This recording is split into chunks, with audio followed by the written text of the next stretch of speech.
Bienvenidos a Live. El día de hoy vamos a comenzar con el texto directamente de la primera sección o la sección primera, Mercancía y Dinero, capítulo 1, la mercancía. Recuerden a todas las personas que de alguna manera no pueden llegar directamente a Live, que estos videos se van a estar subiendo a la plataforma roja, YouTube, en Marxología. En ese sentido, si por alguna razón no pueden acceder a estos lives, van a estarse subiendo directamente en Marxología. Van a ser lives bastante cortos. La idea es que pues que sean lives que de alguna manera nos ayuden a estudiar directamente el capital. Voy a tratar de que los lives duren máximo una hora. Vamos a ir apartado por apartado y vamos a ir avanzando con nuestra lectura de El Capital. Recuerden, si por alguna razón se pierden estos lives, se van a estar subiendo en la plataforma de YouTube. Así que vamos a comenzar con nuestra lectura de El Capital. Vamos a comenzar directamente con lo que se conoce como la sección primera, Mercancía y Dinero, capítulo 1, la mercancía. Y nos dice Marx que este capítulo se va a tratar de los dos factores de la mercancía, el valor de uso y el valor. En el sentido del valor nos va a hablar de la sustancia del valor y de la magnitud del valor. En ese sentido, estas dos categorías, substancia y magnitud del valor, son dos sustancias, son dos ideas bastante interesantes que de alguna manera nos van a ayudar a entender qué es el valor. Pero Marx comienza el texto de la siguiente manera. La riqueza de las sociedades en las que domina el modo de producción capitalista se presenta, no es que sea, aquí hay una diferencia, hay que hacer una distinción, se presenta, no es que sea, no es una ontología, sino que es una apariencia, es meramente estético, como un enorme cúmulo de mercancías. Y ahí viene una cita a la Surkritik de Apolitischen Ökonomie, que es básicamente la contribución a la crítica de la economía política de 1859, que como les había comentado es uno de los pocos textos que Marx publicó en vida. En ese sentido, la mercancía individual nos va a decir como la forma elemental de esa riqueza. Este enunciado con el que se abre el capital es bastante interesante porque de alguna manera nos ayuda a entender cómo es que la riqueza de las sociedades en las que domina el modo de producción capitalista, recordemos que para Marx no existe el concepto capitalismo como tal, sino que para él el concepto completo es modo de producción capitalista. Y en ese sentido nos va a decir que se presenta la riqueza, es decir, la acumulación de la riqueza, como un enorme cúmulo de mercancías. Y la mercancía individual como la forma elemental de esa riqueza. Y en ese sentido nos va a decir nuestra investigación, por consiguiente, se inicia con el análisis de la mercancía. Es decir, para poder entender cómo es que está estructurada la sociedad moderna, hay que entender, nos va a decir Marx, eh, el análisis de la mercancía. Y nos va a decir Marx, la mercancía es, en el sentido de ontología, ¿qué es la mercancía? En primer lugar, un objeto exterior. Una cosa que merced a sus propiedades satisface necesidades humanas del tipo que fueren. Es decir, lo primero que es la mercancía, lo primero que define a la mercancía como tal, es que es un objeto exterior. ¿Y qué es un objeto exterior? Algo que no es intrínseco al ser humano. Es decir, algo que está fuera de lo que es el ser humano. Y en ese sentido podríamos hablar de, por ejemplo, zapatos, ropa, videojuegos, computadoras, etcétera, etcétera, cualquier cosa que sea exterior al ser humano. Sin embargo, aquí hay una anotación bien interesante que nos va a hacer cuando nos dice la naturaleza de esas necesidades, el que se originen, por ejemplo, en el estómago o en la fantasía, en nada modifica el problema. Y aquí viene una nota al pie en el que dice, el deseo implica necesidad, es el apetito del espíritu, y tan natural como el hambre al cuerpo. La mayor parte de las cosas derivan su valor de hecho de satisfacer las necesidades del espíritu. Y en ese sentido, lo que Marx nos está tratando de decir aquí, lo que quiere dejar en claro, es básicamente que las necesidades, las cuestiones que de alguna manera tienen que ver con con cómo se estructura de alguna manera el problema de la necesidad, no implica realmente una diferencia entre cómo se estructura la necesidad. Es decir, eh, en ese sentido, vamos a entender estas necesidades. Sobre la pregunta, sí están en YouTube. Estos videos, como les estoy diciendo, estas grabaciones se van a estar subiendo a YouTube en el canal homónimo, se llama Marxología también. Un saludo a Desmontando el Hispanismo. Estas lecturas, como les comento, también se van a estar subiendo a YouTube. Por eso, si no alcanzan a llegar a live, no pasa nada. La idea es que estas grabaciones duren aproximadamente una hora, un poco menos, para que tampoco sean tan pesadas. Vamos a ir apartado por apartado, ¿no?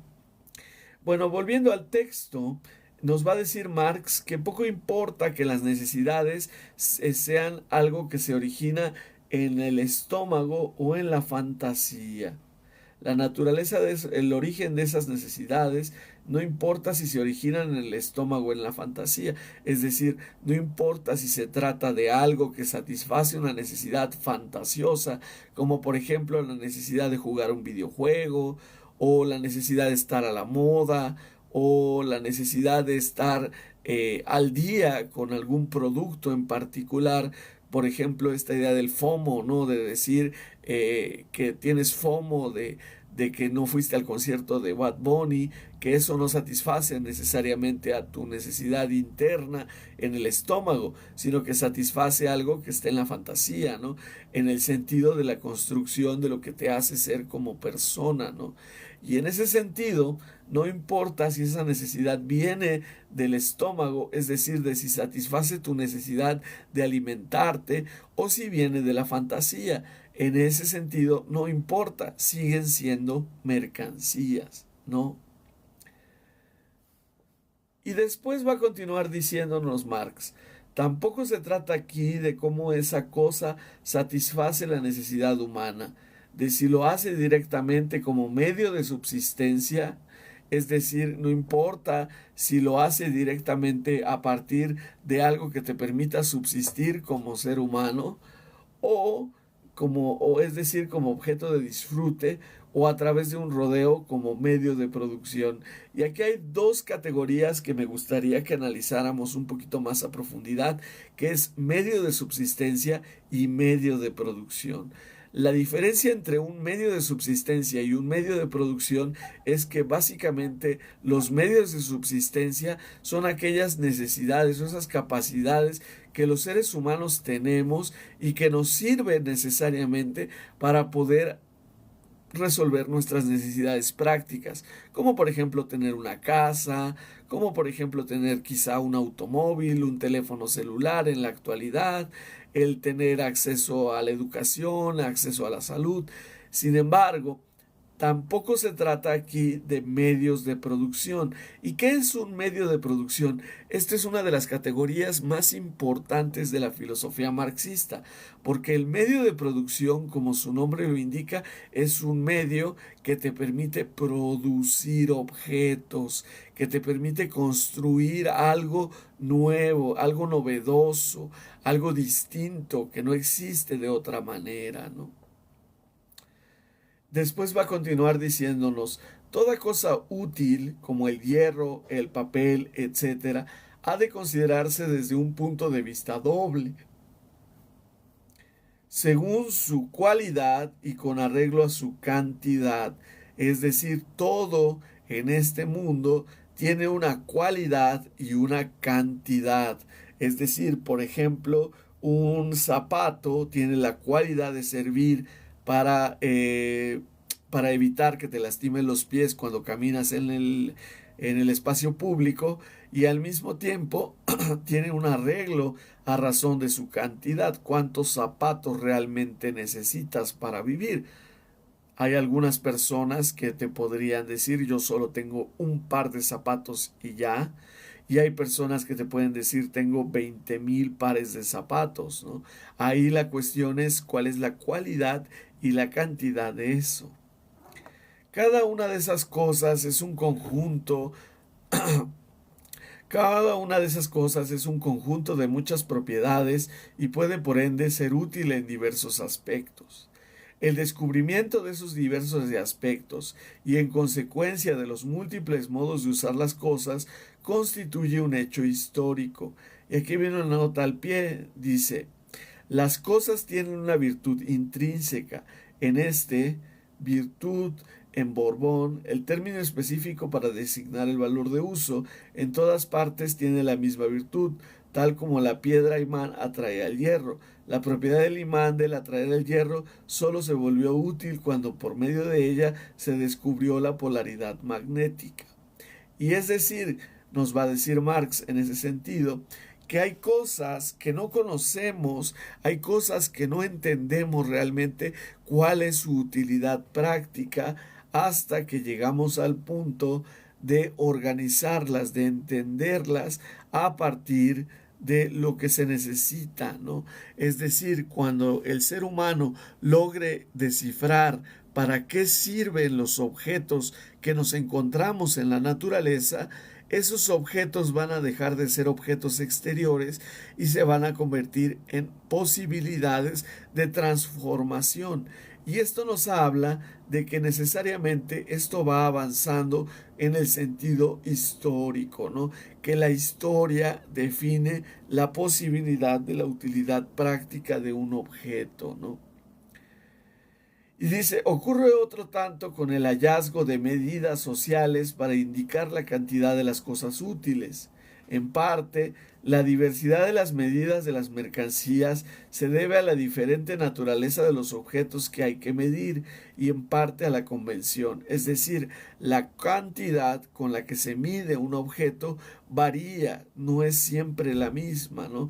Y la forma en la que el ser humano va midiendo esas condiciones cambia con relación al tiempo. Por eso nos va a decir que la utilidad de una cosa hace de ella un valor de uso. Y aquí viene otra nota al pie que nos habla de un valor natural de cualquier cosa consiste en su aptitud de satisfacer las necesidades o servir a la comodidad de la vida humana. En los escritores ingleses del siglo XVII suele encontrarse aún la palabra board por valor de uso y value para valor de cambio, lo cual se ajusta en un todo al genio de una lengua que se inclina a expresar en vocablos germánicos la cosa directa y en latinos la refleja, es decir, lo que es y lo que puede llegar a ser, ¿no? Pero esa utilidad no flota en los aires, nos va a decir Marx. Es decir, la utilidad de las cosas prácticas no está en el aire, no es algo que esté simplemente desplegado como tal, ¿no? Está condicionada por las propiedades del cuerpo de las mercancías. Es decir, por lo que hace que la mercancía tenga una corporalidad. Por ejemplo, volvamos al ejemplo del zapato, ¿no? En el ejemplo del zapato, el cuerpo del zapato, la mercancía zapato, el cuerpo es el cuero, el plástico, por ejemplo, en los tenis, el algodón, el poliéster, no sé qué otros materiales, tengan los tenis, o los zapatos, los clavos que tienen, por ejemplo, los zapatos de cuero, todas esas herramientas, todas esas circunstancias que de alguna manera nos permiten entender que el cuerpo mismo de las mercancías, tal como el hierro, trigo, diamante, es pues un valor de uso o un bien. Este carácter suyo no depende de que la apropiación de sus propiedades útiles cueste al hombre mucho o poco trabajo, es decir, el cuerpo de las mercancías, el que el cuero sea cuero, el que el plástico sea plástico, no depende de cuánto trabajo se le imponga. Esa cualidad del cuerpo de las mercancías está ya dado por el material en sí mismo, ¿no?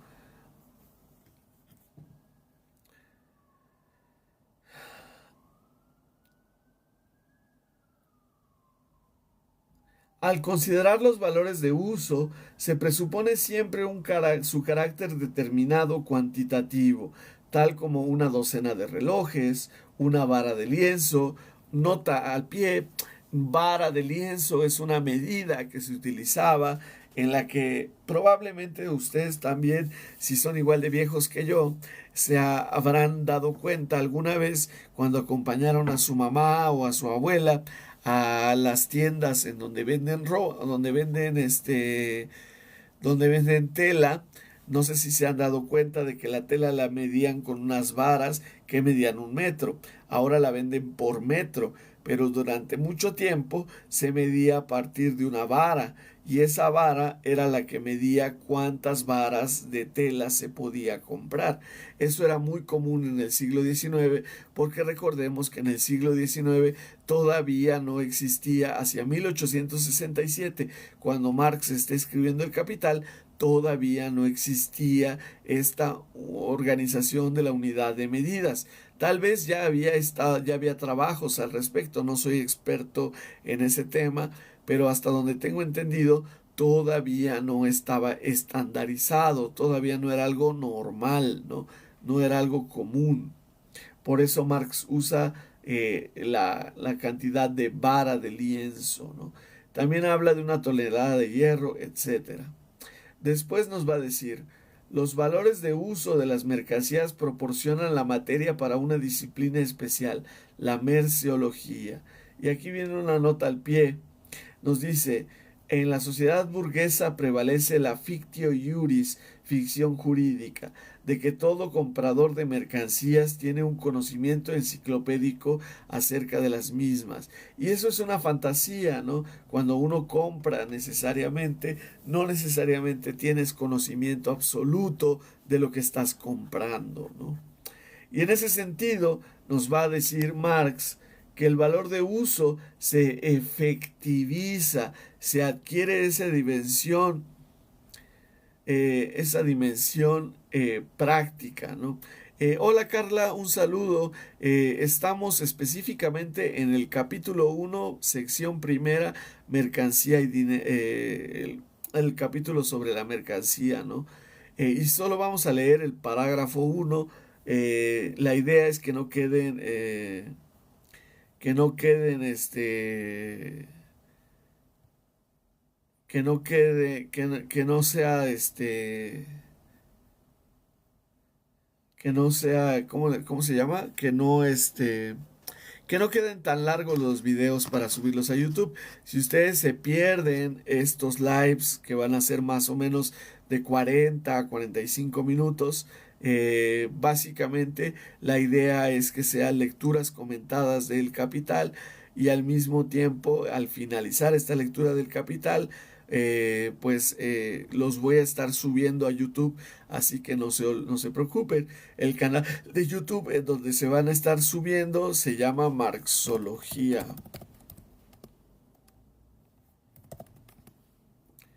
El canal de YouTube se llama Marxología, de la misma manera que este canal, ¿no? Ahí pueden encontrar estas grabaciones. Ahora continuamos. Dice, el valor de uso se efectiviza únicamente en el uso o en el consumo. Es decir, el que un objeto que está pensado como valor de uso, que tiene la cualidad de ser un valor de uso, es decir, satisfacer una necesidad, y no importa si esa necesidad viene del estómago o de la fantasía, nos dice Marx. En ese sentido, solo se vuelve realidad, solo adquiere su dimensión real cuando se usa o se consume. Por ejemplo, si ustedes tienen 20,000 pares de zapatos, solamente se vuelven valores de uso cuando los utilizan, cuando los portan. Todo lo demás sería simplemente acumulación de objetos, ¿no? Y es interesante porque nos va a decir Marx que la apariencia de esta sociedad, lo que busca esta sociedad burguesa, es la expresión de la acumulación de objetos, porque es la forma en la que se expresa la riqueza, en la que se presenta la riqueza en la sociedad burguesa. Y por eso hay necesariamente en el individuo burgués, en el individuo moderno, esta necesidad de acumular objetos, ¿no? Dice, los valores de uso constituyen el contenido material de la riqueza, sea cual fuere la forma social de ésta. Es decir, esta circunstancia del valor de uso, el que el objeto tenga esta cualidad, no depende de la sociedad capitalista, es algo que es inherente al ser humano, eso es algo ontológicamente humano, ¿no? La cualidad del sentido de los valores de uso. En la forma de sociedad, nos va a decir Marx, que hemos de examinar, es decir, la sociedad burguesa, son a la vez portadores materiales del valor de cambio. Y en ese sentido, al ser portadores materiales del valor de cambio, nos sirven para para de alguna manera nos sirven para básicamente entender que el valor de cambio en ese sentido es lo que hace que los objetos puedan ser intercambiados. Pero ahorita nos lo va a explicar Marx con más detenimiento. Nos va a decir, en primer lugar, el valor de cambio se presenta como relación cuantitativa, es decir, como una relación en términos de cantidad, ¿no? Proporción en que se intercambian valores de uso de una clase por valores de uso de otra clase. Y ahí viene una nota al pie que nos dice, el valor consiste en la relación de intercambio que media entre tal cosa y cual otra, entre tal medida de un producto y cual medida de otro. Es decir, por eso es posible intercambiar una tonelada de arena por unos cuantos gramos de oro, ¿no? Porque la cualidad del cuerpo de las mercancías determina hasta cierto punto cuál es la medida por la cual se va a intercambiar. Y esta intercambiabilidad va a estar en relación a cuál es el cuerpo de las mercancías y al mismo tiempo al potencial de cambio entre estos objetos, ¿no? Una relación que se modifica constantemente según el tiempo y el lugar, porque el precio del oro no siempre es el mismo y el precio de la arena tampoco es el mismo, ¿no? O el precio, no sé, por ejemplo, intercambiar una tonelada de hierro por un kilo de plata, ¿no? Tal vez en algún punto el hierro llegue a un punto en el que se necesite más plata de la que se necesita para intercambiar dicha tonelada de hierro. ¿Sí me explico? Y esto va a cambiar en relación al acceso que de alguna manera tiene la acumulación de esa riqueza, ¿no? Después nos va a decir, el valor de cambio pues parece ser algo contingente y puramente relativo, pero nos dice parece, no nos está diciendo que lo sea, nos está diciendo que parece ser. Es algo que estéticamente, en el sentido de la estética, parece ser algo contingente y puramente relativo. Y un valor de cambio inmanente, intrínseco a la mercancía. Y ahí viene otra nota al pie. Ninguna cosa puede tener un valor intrínseco, nos va a decir. El valor de una cosa es exactamente tanto como lo que habrá de rendir, ¿no? Y en ese sentido, vamos a ir viendo entonces que nos dice Marx que ese valor intrínseco pues sería un contradictio en adiecto, es decir, una contradicción entre un término y su atributo. Examinemos la cosa más de cerca. Una mercancía individual, por ejemplo, un cuárter de trigo, y ahí viene una nota del traductor que nos dice que es una medida de capacidad equivalente a 290,73 litros, que eso es un cuárter, ¿no? Aproximadamente. Un cuárter de trigo se intercambia por otros artículos en las proporciones más diversas. No obstante, su valor de cambio se mantiene inalterado, ya sea que se exprese en X cantidad de betún, Y cantidad de seda o Z cantidad de oro. Debe, por tanto, poseer un contenido diferenciable de estos diversos modos de expresión. Y aquí hay una relación matemática muy sencillita. No se espanten, es algo súper sencillito.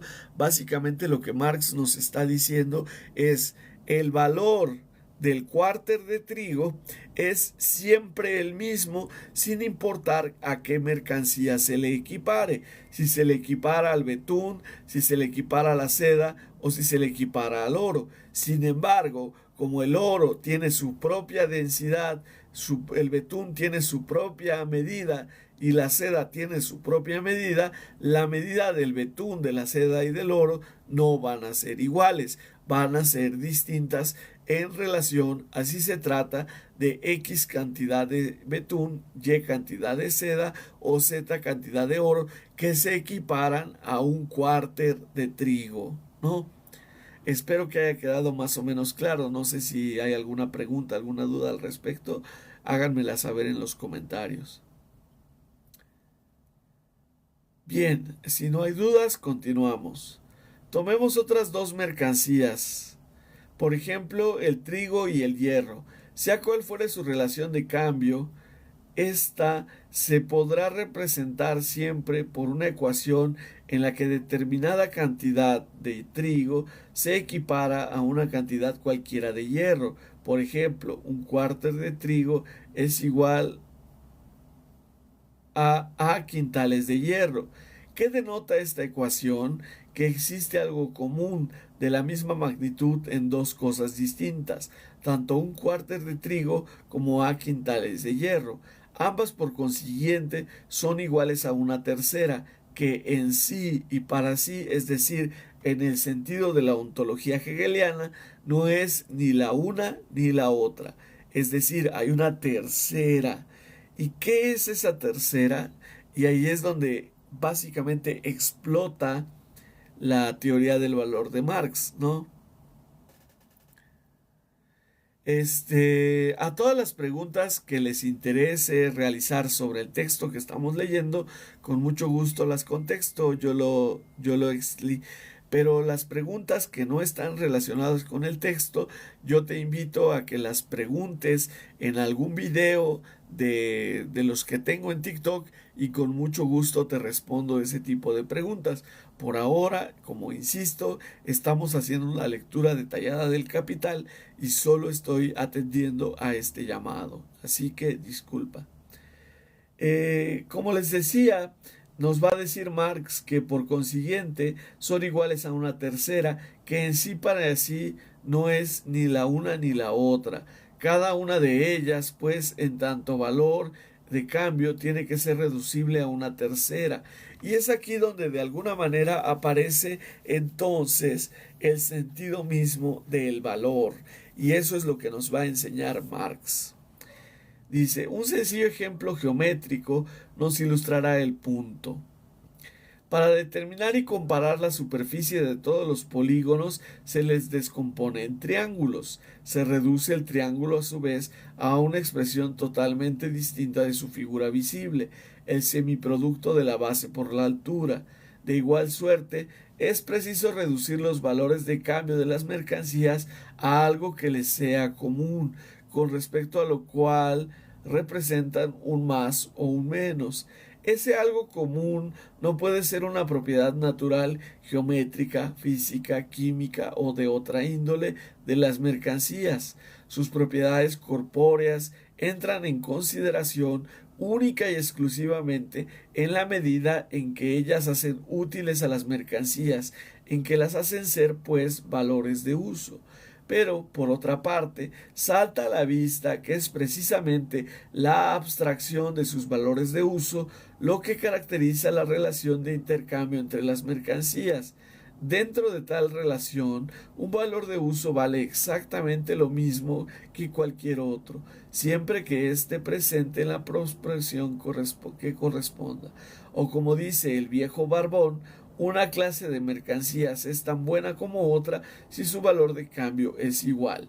No existe diferencia o distinción entre cosas de igual valor de cambio. En cuanto a valores de uso, las mercancías son ante todo diferentes en cuanto a la cualidad, como valores de cambio solo pueden diferir por su cantidad y no contienen por consiguiente ni un solo átomo de valor de uso. ¿Qué quiere decir Marx con todo este texto?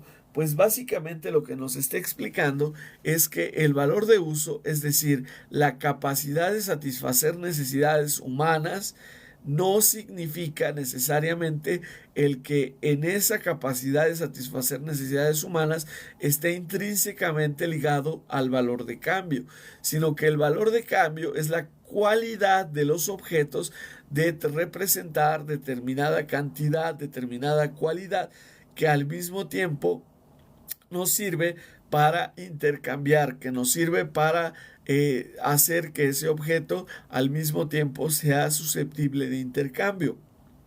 Pero lo que permite ese intercambio no es ni el valor de uso ni el valor de cambio, es algo distinto, algo que los hace únicos, ¿no? Y es ahí donde viene, no me quiero adelantar, pero viene el concepto de valor, ¿no? Ahora bien, si ponemos a un lado el valor de uso del cuerpo de las mercancías, únicamente le restará una propiedad, la de ser productos del trabajo. No obstante, también el producto del trabajo se nos ha transformado entre las manos. Si hacemos abstracción de su valor de uso, abstraemos también los componentes y formas corpóreas que hacen de él un valor de uso. Ese producto ya no es una mesa o casa o hilo o cualquier otra cosa útil. Todas sus propiedades sensibles se han esfumado. Ya tampoco es producto del trabajo del ebanista o del albañil. El ebanista es el carpintero en ese sentido, ¿no? O del hilandero o de cualquier otro trabajo productivo determinado. Con el carácter útil de los productos del trabajo se desvanece el carácter útil de los trabajos representados en ellos y por ende se desvanecen también las diversas formas concretas de estos trabajos. Estos dejan de distinguirse, reduciéndose en su totalidad a trabajo humano indiferenciado, a trabajo abstractamente humano.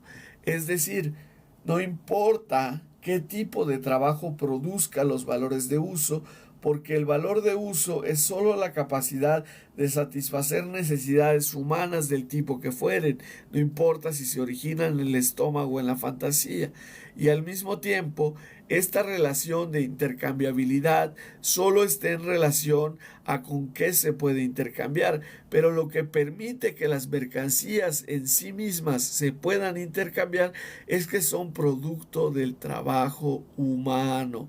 Es decir, esas mercancías contienen algo a lo que Marx va a denominar como valor.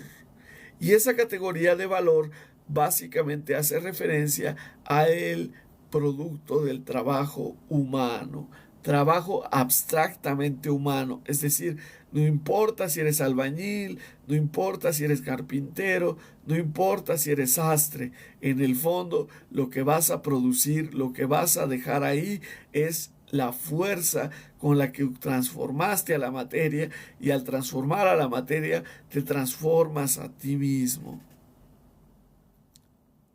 Sí, de hecho, es esa distinción, muchas gracias por hacerla, mi estimado Hugo, Un saludo, por cierto. Espero que estés muy bien. Qué bueno saber de ti. Esa distinción la vio David Ricardo 50 años antes, ¿no? Es interesante, ¿no? Es algo muy importante. Un fuerte abrazo, mi estimado Hugo. Que por cierto me enteré que que entraste a estudiar economía, ¿no? Ahora vas a ser todo un experto en la teoría del valor, ¿no? Ahora bien, continuemos con el texto. Examinemos, ahora el residuo de los productos del trabajo. Nada ha quedado de ellos salvo una misma objetividad espectral, una mera gelatina de trabajo humano indiferenciado, esto es, de gasto de fuerza de trabajo humana sin consideración a la forma en que se gastó la misma. Esas cosas tan solo nos hacen presente que en su producción se empleó fuerza humana de trabajo, se acumuló trabajo humano. En cuanto a cristalización de esa sustancia social común a ellas, son valores.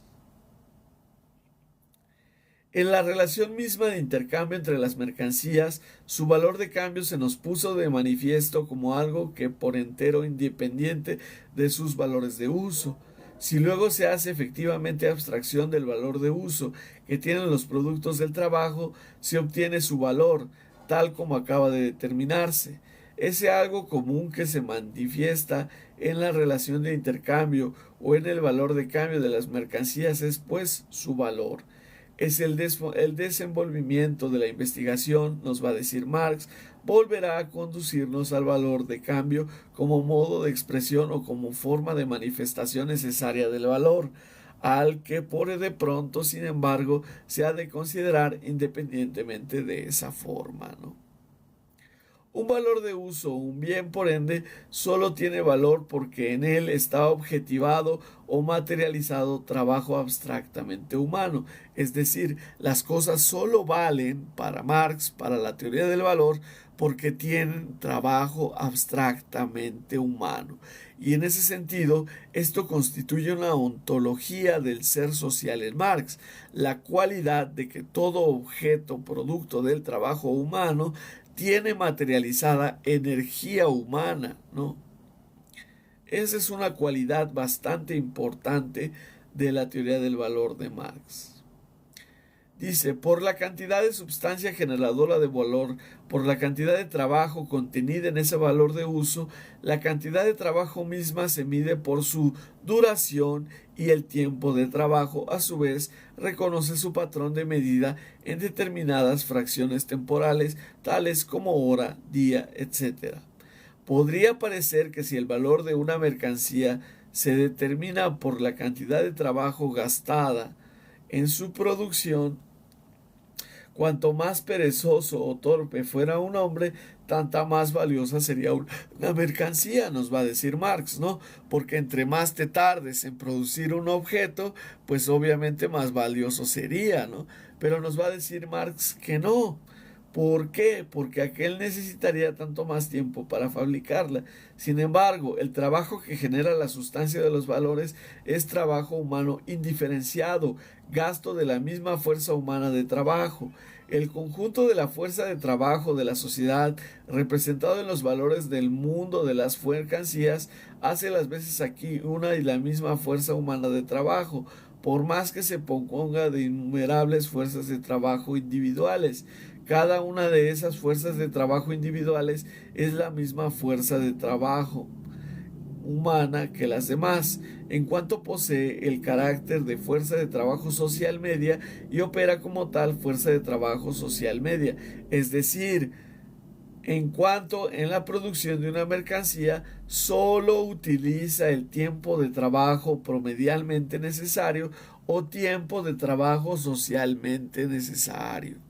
Es decir, vamos a ver que lo que le dé el valor es el trabajo abstractamente humano a una mercancía, pero ese trabajo abstractamente humano depende del trabajo social medio o lo que Marx denomina el tiempo de trabajo socialmente necesario para producir una mercancía. Saludos, estimado Karl Hoffman, bienvenido. Recuerden para todos los que van llegando que estas lecturas se van a estar subiendo al canal de YouTube Marxología. Si quieren acceder a ellas en la cuenta de TikTok, ahí van a encontrar el link directo al canal de YouTube de Marxología, donde se van a estar subiendo estas lecturas. Recuerden que estas lecturas las vamos a estar haciendo todos los días hasta que terminen las vacaciones, con excepción del 24 y el 31 de diciembre. Dice, el tiempo de trabajo socialmente necesario es el requerido para producir un valor de uso cualquiera, en las condiciones normales de producción vigentes en una sociedad y con el gasto social medio de destreza e intensidad del trabajo. Es decir, se necesita de reconocer que es el tiempo social medio de trabajo, no es cualquier trabajo, ¿no? Dice, tras la adopción en Inglaterra del telar de vapor, nos va a decir Marx, por ejemplo, bastó más o menos la mitad de trabajo que antes para convertir en tela determinada cantidad de hilo. Para efectuar esta conversión, el tejedor manual inglés necesitaba emplear ahora exactamente el mismo tiempo de trabajo que antes, pero el producto de su hora individual de trabajo representaba únicamente media hora de trabajo social y su valor disminuyó por consiguiente a la mitad del que antes tenía. Es decir, si nosotros mejoramos las condiciones de la producción, si nosotros invertimos cada vez más tecnología, el valor de las mercancías disminuye y en ese sentido la producción del valor también. Eso es algo que más adelante Marx va a desarrollar muy interesantemente con el desarrollo de las fuerzas productivas. Nos va a decir, es solo la cantidad de trabajo socialmente necesario, pues, o el tiempo de trabajo socialmente necesario para la producción de un valor de uso, lo que determina su magnitud de valor. Cada mercancía es considerada aquí, en general, como ejemplar medio de su clase. Por tanto, las mercancías que contienen cantidades iguales de trabajo o que se pueden producir en el mismo tiempo de trabajo tienen la misma magnitud de valor. El valor de una mercancía es el valor de cualquier otra, como el tiempo de trabajo necesario. Hola Jeremy, ¿cómo estás? Saludos, aquí andamos, aquí andamos. El valor de una mercancía es el valor de cualquier otra, como el tiempo de trabajo necesario para la producción de la una es al tiempo de trabajo necesario para la producción de la otra. En cuanto a valores, todas las mercancías son únicamente determinada medida de trabajo sofisticado, nos va a decir. La magnitud de valor de una mercancía se mantendría constante por consiguiente si también fuera constante el tiempo de trabajo requerido para su producción, pero este varía con todo cambio en la fuerza productiva del trabajo. La fuerza productiva del trabajo está determinada por múltiples circunstancias, entre otras por el nivel medio de destreza del obrero, por ejemplo, el estadio de desarrollo en que se encuentra la ciencia. ¿Por qué? Porque a mayor grado de desarrollo científico, pues es evidentemente el mayor grado de desarrollo tecnológico, ¿no? Y sus aplicaciones técnicas. La coordinación social del producto de producción, la escala y la eficacia de los medios de producción, las condiciones naturales. La misma cantidad de trabajo, por ejemplo, produce 8 bushels, que nos va a decir 291 litros aproximadamente, de trigo en un buen año, 4 en un mal año. La misma cantidad de trabajo produce más metal en las minas ricas que en las pobres. Los diamantes rara vez afloran en la corteza terrestre y de ahí que el hallarlos insuma término medio mucho tiempo de trabajo. Por consiguiente, en poco volumen representan mucho trabajo. Jacob pone en duda el oro haya saldado nunca su valor íntegro. Aún más cierto es que en el caso de los diamantes, según Eschwege, el total de lo extraído durante 80 años de los yacimientos diamantíferos brasileños todavía no había alcanzado en 1823 a igualar el precio del producto medio obtenido durante 18 meses en las plantaciones brasileñas de caña o de café, aun cuando representaba mucho más trabajo y por consiguiente más valor. Disponiendo de minas más productivas, la misma cantidad de trabajo se representaría en más diamantes y el valor de los mismos disminuiría, y si con poco trabajo se lograra transformar carbón en diamantes, estos podrían llegar a valer menos que ladrillos. Y eso es lo que pasó, ¿no? Marx se adelanta aquí bastantes años a la producción de diamantes artificiales, ¿no? Los diamantes artificiales son bastante más baratos que los diamantes originales, ¿no? O naturales, por decirlo de alguna manera. En términos generales, cuanto mayor sea la fuerza productiva del trabajo, tanto menor será el tiempo de trabajo requerido para la producción de un artículo, tanto menor la masa de trabajo cristalizada en él, tanto menor su valor. A la inversa, cuanto menor sea la fuerza productiva del trabajo, tanto mayor será el tiempo de trabajo necesario para la producción de un artículo, tanto mayor su valor.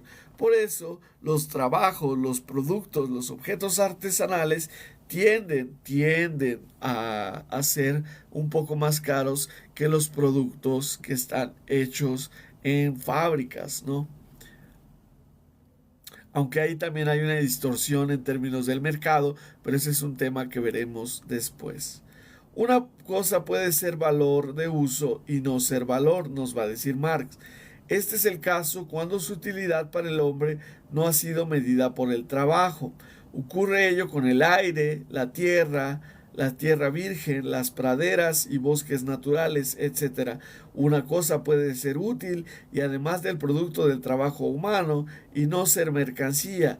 Quien por su producto satisface su propia necesidad, indudablemente crea un valor de uso, pero no una mercancía. Es decir, si tú produces, esto es una discusión que se suele tener en los círculos marxistas, si tú produces tus propios recursos, no estás produciendo mercancías. Cuando tú te haces un sándwich, no estás haciendo una mercancía, estás satisfaciendo una necesidad a partir de un valor de uso, sí, pero no de una mercancía. Para producir una mercancía no solo debe producir valor de uso, sino valores de uso para otros, valores de uso sociales. Y no solo en rigor para otros. El campesino medieval producía para el señor feudal el trigo del tributo y para la cura el del diezmo, pero ni el trigo del tributo ni del diezmo se convertían en mercancías para el hecho de ser producidos para otros. Para transformarse en mercancías, el producto debe transferirse a través del intercambio a quien se sirve de él como valor de uso. Por último, ninguna cosa puede ser valor si no es un objeto para el uso. Si es inútil, también será inútil el trabajo contenido en ella. No se contará como trabajo y no constituirá valor alguno. Bueno, mis estimados, hasta aquí nos vamos a quedar 48 minutitos. Como vimos, vamos a hacer un resumen rápido. Básicamente Marx nos habló en esta primera parte de la diferencia entre valor, valor de uso y valor de cambio. Y esas tres categorías van a ser las tres categorías esenciales de la teoría del valor de Marx. Y en ese sentido, va a desarrollar más adelante, es lo que vamos a ver mañana, cómo es que estas categorías se desarrollan de una manera mucho más compleja, cómo es que estas cualidades, valor, valor de uso y valor de cambio, adquieren las dimensiones desde las cuales las podemos entender, las podemos interpretar como algo distinto en el mundo de las mercancías. Bueno, por mi parte sería todo. No sé si hay alguna pregunta del público relativa a lo que estamos leyendo. Si no, hasta aquí quedaría esta pequeña introducción al curso de la lectura comentada de El Capital. Bueno, parece ser que no hay preguntas, no hay dudas, todo quedó comprendido perfectamente. Muchas gracias a los que nos están acompañando en el live. Y para todos los que nos estarán viendo en YouTube, muchas gracias por llegar hasta el final. Hasta la próxima, nos vemos mañana. Hasta luego a todos los que nos están viendo en el live. Hasta luego. Cuídense mucho, los queremos mucho desde esta cuenta.